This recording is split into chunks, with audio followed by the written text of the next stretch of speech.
खालसा। जिस धर्म पर आप हर रोज आक्रमण करते हो, गुरु नानक जी जो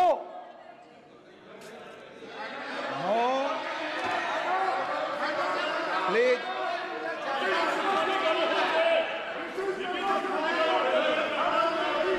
नो प्लीज प्लीज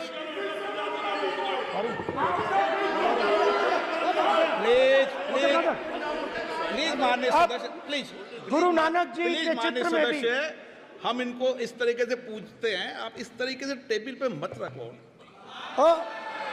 सर कहाँ रखूं सर? तरीका ठीक सर कहाँ रखूं? यहाँ रख दूं सर? आप यहाँ मत यहाँ रख रखो। देता हूं सर।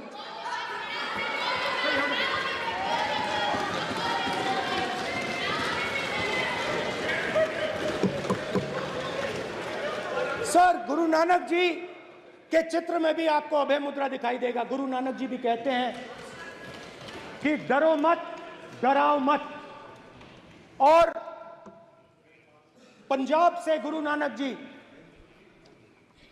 मक्का तक गए, थाईलैंड तक गए, अफगानिस्तान गए, श्रीलंका गए, किसी से हिंसा नहीं की, अहिंसा की बात की, सत्य की बात की, और किसी को उन्होंने अपनी जिंदगी में नहीं डराया। उसके बाद जीसस क्राइस्ट की इमेज देखिए, उसमें भी आपको अभय मुद्रा दिखाई देगा। जीसस क्राइस्ट की इमेज में भी अभय मुद्रा, डरो मत, डराओ मत। और जीसस क्राइस्ट ने कहा कि अगर आपको कोई थप्पड़ मारता है तो दूसरा गाल दिखा दो।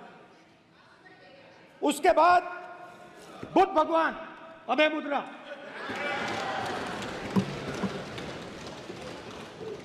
डरो मत, डराओ मत, अहिंसा। मतलब, और अंत में महावीर, डरो मत, डराओ मत, अभय मुद्रा। मतलब हिंदुस्तान के इतिहास में 3 फाउंडेशनल आइडियाज हैं। मोदी जी ने अपने भाषण में एक दिन कहा कि हिंदुस्तान ने किसी पर आक्रमण नहीं किया। उसका कारण है क्योंकि यह देश अहिंसा का देश है। यह देश डर का देश नहीं है। तो हमारे सारे के सारे महापुरुषों ने अहिंसा की बात की, डर मिटाने की बात की। डरो मत, डराओ मत, डरो मत, डराओ मत। और दूसरी तरफ शिव जी कहते हैं डरो मत, डराओ मत, अभय मुद्रा दिखाते हैं, अहिंसा की बात करते हैं, त्रिशूल को जमीन में गाड़ देते हैं। और जो लोग अपने आप को हिंदू कहते हैं वो 24 घंटा हिंसा हिंसा हिंसा, नफरत नफरत नफरत, असत्य सत्य असत्य।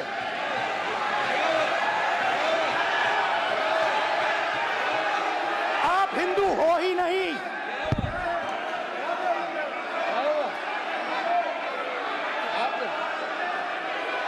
Just get me that picture of Shiva.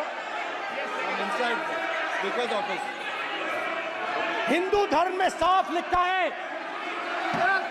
सत्य के साथ खड़ा होना चाहिए, सत्य से पीछे नहीं हटना चाहिए, सत्य से नहीं डरना चाहिए।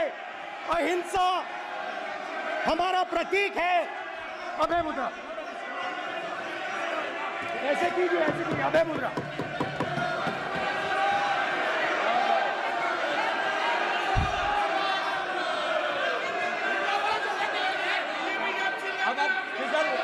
नहीं आएगा। Prime minister will not speak. Prime minister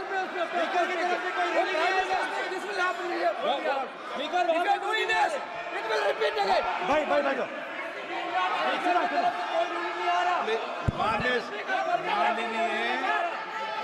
ये आप बात समझिए,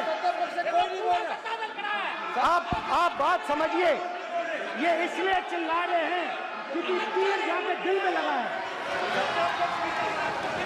दिल में जाके तीर लगा है, इसलिए ये चिल्ला रहे हैं। देखो चुप हो गए, देखिए स्पीकर साहब चुप हो गए सब।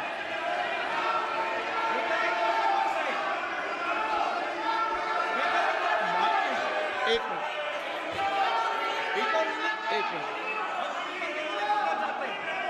माननीय, आप प्रतिपक्ष के नेता हैं, किसी की भावनाओं को ठेस नहीं पहुंचे सर, मुझे चर्चा बोलने में दीजिए। ध्यान रखना चाहिए। ये जो ये विषय बहुत गंभीर है, पूरे हिंदू समाज को हिंसक कहना ये गंभीर विषय है। बीजेपी को आपको नहीं, नरेंद्र मोदी जी पूरा हिंदू समाज नहीं है, बीजेपी पूरा हिंदू समाज नहीं है, आरएसएस पूरा हिंदू समाज नहीं है।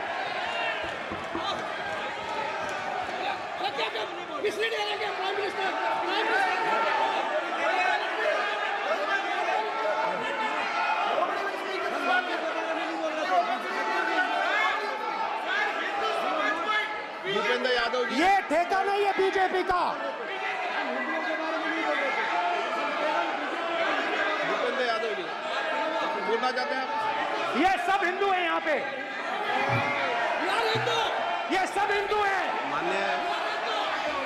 माननीय अध्यक्ष जी, प्रतिपक्ष के नेता आज पहली बार इस सदन को संबोधित कर रहे हैं। मैं दो नियम, रूल 349 और रूल 352 के संबंध में आपका ध्यान आकर्षित करना चाहता हूं। सबसे पहले तो प्रतिपक्ष के नेता को बोलने का तरीका आना चाहिए। 349 जो 12 है वो स्पष्ट रूप से कहता है शैल नॉट सिट और stand with back toward the chair. वो लगातार आपकी तरफ पीठ करके खड़े हैं, नियमों के खिलाफ है, जो उनको शोभा नहीं देता। दूसरा अध्यक्ष महोदय, नहीं तो एड्रेस करके बोलो। दूसरा अध्यक्ष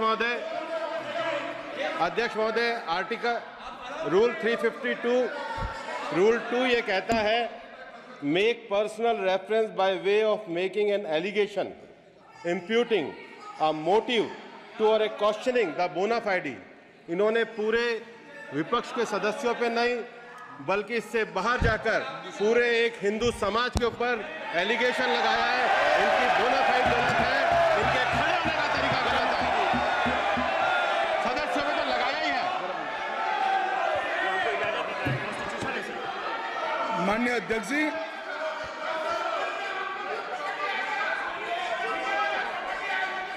गृह मंत्री जी, नो आप डिबेट में। गृह मंत्री जी,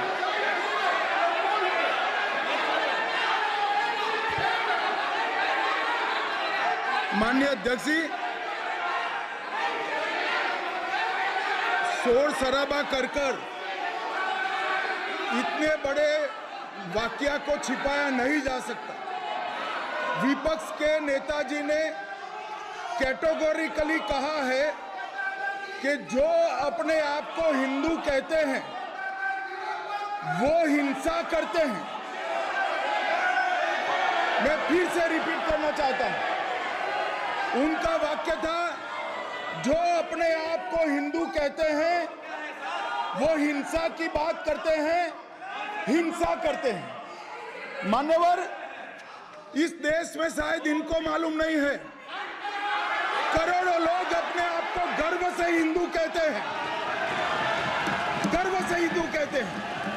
क्या वो सभी लोग हिंसा की बात करते हैं, हिंसा करते हैं? हिंसा की भावना को किसी धर्म के साथ जोड़ना और इस सदन में और संवैधानिक पद पर बैठे हुए व्यक्ति ने, मैं मानता हूं मान्यवर, उन्होंने इसकी माफी मांगनी चाहिए। मान्यवर, मैं उनको एक गुजारिश भी करना चाहता हूं कि इस्लाम में अभय मुद्रा, इस पर इस्लाम के विद्वानों का मत एक बार वो ले ले। गुरु नानक साहब की अभय मुद्रा पर SGPC का मत वो ले ले। और मान्यवर, अभय की बात तो इनको करने का कोई अधिकार नहीं है। आपातकाल में पूरे देश को इन्होंने भयभीत करा, लाखों लोगों को जेल में डाला। और आतंक, वैचारिक आतंक अगर कभी था, वैचारिक आतंक कभी था तो आपातकाल के वक्त था। और मान्यवर, दिल्ली में दिन दहाड़े हजारों सिख भाइयों का कत्लेआम उनके शासन में हुआ। आज वो भय की बात कर रहे हैं। मान्यवर, मेरा आपसे आग्रह है कि श्री राहुल गांधी, नेता प्रतिपक्ष, पहला भाषण होने के बावजूद माफी मांगनी चाहिए। न केवल सदन, पूरे देश की माफी मांगनी चाहिए।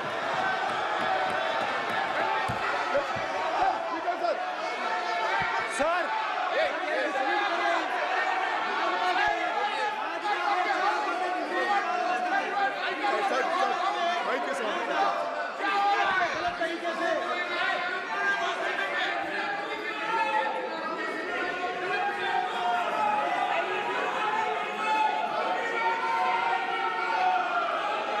Speaker sir,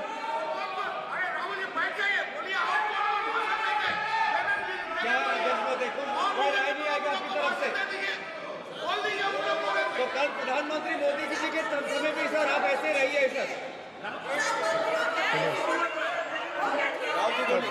I'm not going to speak until they're quiet.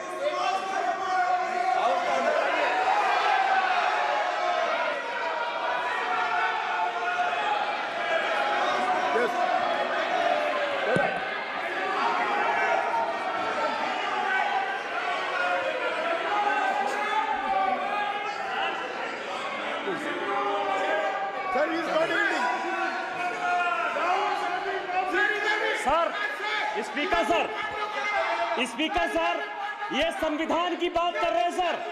और इसी संविधान का आर्टिकल 25 कहता है कि किसी भी धर्म के ऊपर कोई भी व्यक्ति किसी को हिंसावादी करार नहीं दे सकता है। और इन्होंने हिंदू का हिंसावादी कहा है सर। संविधान का इन्होंने अपमान किया है, संविधान की झूठी दुहाई दी है। इनको माफी मांगनी चाहिए सर। ये आर्टिकल 25 है सर संविधान का। सर, इनको माफी मांगनी चाहिए। आर्टिकल 25 जो है संविधान, और ये देश संविधान से चलता है, ये पार्लियामेंट संविधान से चलता है सर। इनको माफी मांगनी चाहिए सर। ये संविधान से ऊपर नहीं है सर। कांग्रेस संविधान से ऊपर नहीं है।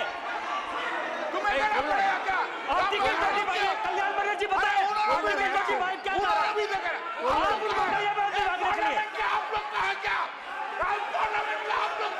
आप लोग का जमींदारी है क्या? क्या समझते हो? पार्लियामेंट का आप लोग का जमींदारी है क्या? जमींदारी बिठा दी।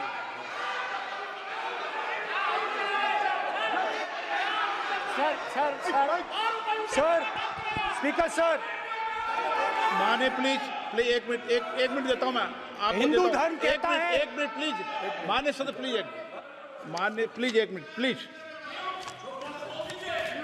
माननीय सदस्यगण, ये सदन की एक मिनट मैं दूंगा, अलाउ करूंगा आपको। माननीय सदस्यगण, इस सदन की एक गरिमा रही है और हमें संवाद चर्चा करते समय इस सदन की गरिमा को रखना चाहिए। और ऐसी कोई भी आपत्तिजनक बात जो पूरे समाज के पर विषय हो, कम से कम प्रतिपक्ष के नेता को बोलते समय ध्यान रखना चाहिए। मैं इसको सीरियस तरीके से देखूंगा।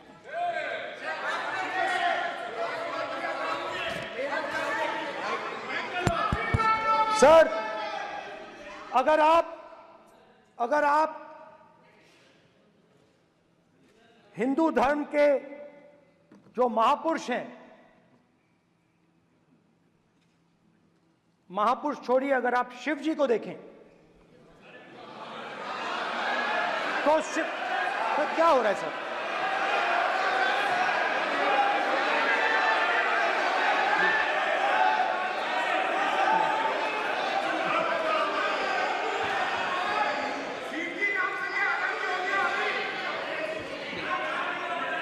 अगर आप शिव जी को देखें तो उनकी इमेज से आपको पता लगता है कि हिंदू डर नहीं फैला सकता, हिंदू हिंसा नहीं फैला सकता, हिंदू नफरत नहीं फैला सकता। और बीजेपी 24 घंटा नफरत, हिंसा, नफरत, हिंसा, नफरत, हिंसा। स्पीकर सर, कहां तक इन्होंने डर फैला दिया है?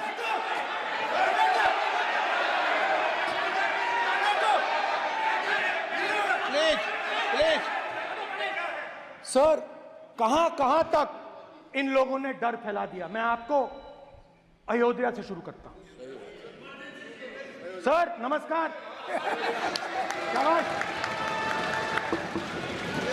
अयोध्या ने आपको मैसेज भेजा, अयोध्या ने राम भगवान।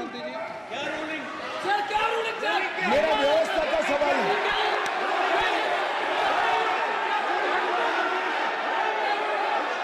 इस सदन के नियमों की पुस्तिका, इससे कुछ सदस्यों को क्या मुक्ति दे दी गई है? आपके गाइडेंस के बाद भी बार बार तस्वीर बताना, पूरे बीजेपी को हिंसा कर रही है ऐसे कहना, खड़े होकर एक दूसरे के बीच में हस्तधून करना, सारे नियम इनको लागू नहीं होते हैं। नियम मालूम नहीं है तो ट्यूशन रख ले साहब, सदन इस तरह से नहीं चल सकता है। ये सदन, मेरा आपसे आग्रह है कि ये सदन ऑर्डर में रहना चाहिए, नियमों के अनुसार रहना चाहिए। ये हम सभी सदस्यों का आपसे विनंती है। स्पीकर सर, एक मिनट प्लीज। माननीय सदस्यगण, आप ही किताब राम बताएं। भगवान की जन्मभूमि ने, अपेक्षा करता हूं कि अपन इसके नियम प्रक्रिया चले। नो, सब चले। नो, आपने बताया था नियम। नो,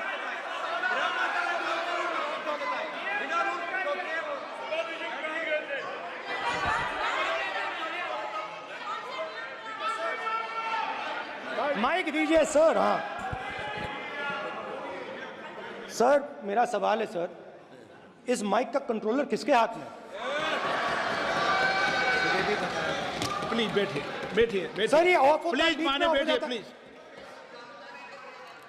ये बार कई बार विषय उठ गई और बहुत गंभीर, और माननीय सदस्य, आप प्रतिपक्ष के नेता हैं, आप सदन के बाहर भी ये बात कहते हैं कि माइक बंद कर देते हैं। मैंने कई बार आग्रहपूर्वक किया कि आसन पर इस तरीके का आरोप नहीं लगाएं। नो, प्लीज बात सुनिए। आसन पर सभी दल के, प्लीज, आसन पर सभी दल के लोग बैठते हैं और सभी दल के लोग सभापति तालिका पे हैं, और सब जानते हैं कि एक व्यवस्था होती है, जिस भी माननीय सदस्यों को आग्रह किया जाता है बोलने का वो बोला जाता है, और जिसको आग्रह नहीं किया जाता उसका माइक चालू नहीं होता। आप बोलने के लिए खड़े, आपका माइक कभी बंद नहीं हुआ, कभी बंद नहीं हुआ। आप अगर आसन में जो भी विराज रहे हैं वो अगर आपका नाम नहीं पुकारते हैं तब माइक चालू नहीं होता। ये व्यवस्था हमेशा इस सदन की रही है, पुराने में भी और नए में भी। कभी आसन पे व्यक्ति पर माइक का कंट्रोल नहीं होता। दूसरा, माननीय प्रतिपक्ष के आप नेता हैं और आपसे ये अपेक्षा की जाती है कि आप लोकसभा की प्रक्रिया, काल संचार नियम का पालन करें, संविधान की जो व्यवस्थाएं दे रखी है उसकी पालन करें, और सदन में बोलते समय किसी भी धर्म को के ऊपर ऐसा आक्षेप नहीं करें जिससे पूरे देश के अंदर विषय पैदा हो, ये आपसे अपेक्षा की जाती है। सर मैं बिल्कुल आपकी रिस्पेक्ट करता हूं स्पीकर सर, मगर मेरे भाषण के बीच में सच्चाई ये है कि माइक ऑफ हो जाता है। मैं क्या करूं, हो जाता है वो। अब आपने देखा मैंने अयोध्या शब्द यूज किया और माइक ऑफ हो गया। नो, अरे ये प्रधानमंत्री मोदी जी के टाइम में आधा आधा पैरा आएगा क्या? तो